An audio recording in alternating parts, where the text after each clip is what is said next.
നമസ്കാരം. ഒരൊറ്റ എല്ലിൻ കഷ്ണത്തിന് വേണ്ടി കടിപിടി കൂടുന്ന തെരുവ് നായ്ക്കളെക്കാൾ അധപ്പതിക്കുന്ന അവസ്ഥയിലേക്ക് രാഷ്ട്രീയ നേതാക്കന്മാർ രൂപാന്തരപ്പെടുന്നതിന്റെ ഏറ്റവും മോശം അവസ്ഥ കാണണമെങ്കിൽ കേരളത്തിൽ തിരഞ്ഞെടുപ്പ് എടുക്കണം. പല്ല് കൊഴിഞ്ഞവരും മീശ മുളയ്ക്കാത്തവരും ഒക്കെ ഒരേ സമയം ഭാവിയിൽ പണിഞ്ഞേക്കാവുന്ന ഒരു കസേരയ്ക്ക് വേണ്ടി പരസ്പരം കലഹിക്കുകയാണ് കേരളത്തിൽ. പറഞ്ഞു വരുമ്പോൾ എല്ലാം തങ്ങളെ വിശ്വസിക്കുന്ന പൊതുജനത്തിന്റെ ഉന്നമനത്തിന് വേണ്ടിയാണ്. എന്നാൽ തിരഞ്ഞെടുപ്പിൽ ജയിക്കാനുള്ള സാധ്യത ഉണ്ടായെന്ന് വിലയിരുത്തൽ പുറത്തു വന്നപ്പോൾ മാത്രമാണ് എല്ലാവർക്കും പൊതുജനം എന്നൊരു വികാരം അണപൊട്ടി ഒഴുകുന്നതെന്നതാണ് വാസ്തവം. പറഞ്ഞു വരുന്നത് നിലവിലെ കോൺഗ്രസിലെ തർക്കങ്ങളെ കുറിച്ചാണ്.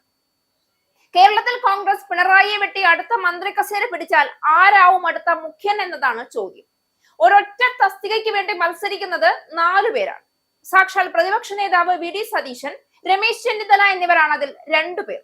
അങ്ങനെ തലമൂത്ത ഞാനിരിക്കുമ്പോൾ മുഖ്യന്റെ കസേര എനിക്ക് വേണമെന്ന മട്ടിൽ തന്നെ വിശ്വസിച്ച പൊതുജനത്തിന് വേണ്ടി മുന്നും പിന്നും നോക്കാതെ MP സ്ഥാനം പോലും വലിച്ചെറിഞ്ഞ് ഫ്ലൈറ്റ് പിടിച്ച് സുധാകരൻ കൂടി രംഗത്ത് വന്നതോടെ അവകാശികൾ 3 ആയി. ഇനി ഇതിലൊന്നും പെടാതെ അന്തർധാരയിൽ കൂടി തമ്മിൽ തല്ലിച്ചും തലപൊട്ടിയ ചോര കുടിച്ചും ഒടുവിൽ മന്ത്രി കസേര സ്വന്തമാക്കാൻ PC-യും ഉണ്ടെന്നത് പരസ്യമായ മറ്റൊരു രഹസ്യം. നിയമസഭാ തെരഞ്ഞെടുപ്പിൽ മത്സരിക്കാനുള്ള താല്പര്യം ആവർത്തിച്ച് പ്രകടിപ്പിച്ചിട്ടും KPCC നേതൃത്വം ഉൾപ്പെടെ അത് മുഖവിലക്കെടുക്കാത്തത് സുധാകരനെ ചൊടിപ്പിച്ചു കഴിഞ്ഞു. അതോടെ കോൺഗ്രസ് രാഷ്ട്രീയം വീണ്ടും കലുഷിതമായി. അനുനയ ചർച്ചകളും പരസ്പരം പഴിക്കലും കൊണ്ട് കൊഴുക്കുകയാണ് കേരള കോൺഗ്രസ്. സുധാകരന്റെ അതൃപ്തി പരിഹരിക്കാൻ ദേശീയ നേതൃത്വത്തിന്റെ അടിയന്തര ഇടപെടലാണ് നടക്കുന്നത്. വൈകാരിക നിലപാടിലേക്ക് നീങ്ങുന്നത് തടയാനാണ് തിരക്ക് പിടിച്ചുള്ള നീക്കം. തനിക്ക് മുറിവേറ്റുന്ന ധ്വനിയുള്ള കുറിപ്പ് സമൂഹ മാധ്യമങ്ങളിൽ പോസ്റ്റ് ചെയ്തതോടെ അനുയായികൾ അദ്ദേഹത്തിന്റെ വീട്ടിലേക്ക് എത്തിക്കൊണ്ടിരിക്കുകയാണ്. കൂടിക്കാഴ്ചയ്ക്ക് എത്താനുള്ള രാഹുൽ ഗാന്ധിയുടെ സന്ദേശവും എത്തിയിട്ടുണ്ട്. കണ്ണൂരിലെ പരിപാടിയിൽ പങ്കെടുക്കാനാണ് സുധാകരൻ മടങ്ങിയതെന്ന് ഡൽഹിയിലുള്ള നേതാക്കൾ വിശദീകരിച്ചെങ്കിലും പാർലമെന്റ് സമ്മേളനം ഒഴിവാക്കിയെത്തിയ അദ്ദേഹം വീട്ടിൽ തന്നെ തങ്ങുകയാണ്. അടുത്ത അനുയായികളുടെ അഭ്യർത്ഥന മുഖവിലക്കെടുത്താണ് മാധ്യമങ്ങളെ കാണാതിരുന്നത്. വിശ്വസ്തനായ അനുയായിയും തന്റെ പിൻഗാമിയുമായ KPCC പ്രസിഡന്റ് സണ്ണി ജോസഫും കണ്ണൂർ DCC നേതൃത്വവും തന്നെ പിന്തുണയ്ക്കാത്തതിലെ നീരസവും വൈകാരിക പ്രതികരണത്തിന് കാരണമായി എന്നതാണ് വിലയിരുത്തപ്പെടുന്നത്. രാഹുൽ ഗാന്ധിയുമായുള്ള ചർച്ചയിൽ കണ്ണൂരിൽ ആരെ സ്ഥാനാർത്ഥിയാക്കണമെന്ന് നിർദ്ദേശിച്ച് പാർട്ടി തീരുമാനം സുധാകരൻ അംഗീകരിക്കുമെന്നാണ് നേതൃത്വത്തിന്റെ പ്രതീക്ഷ. അനുനയ നീക്കം ഫലം കണ്ടില്ല എങ്കിൽ വലിയ തിരിച്ചടികൾക്ക് വഴിവെക്കുമെന്ന ബോധ്യവും കോൺഗ്രസിനുണ്ട്.